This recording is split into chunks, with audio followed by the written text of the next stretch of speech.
anyina nkwachi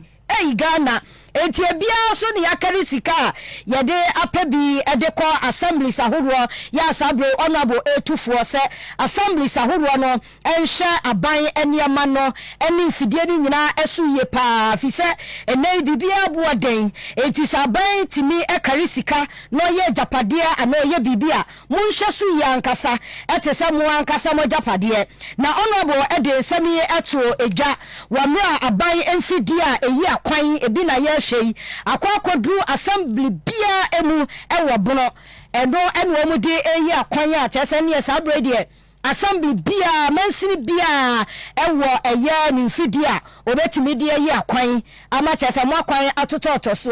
eno no mo fa no district road infrastructure program omu twa ni tiase drip no yentie eho ensemai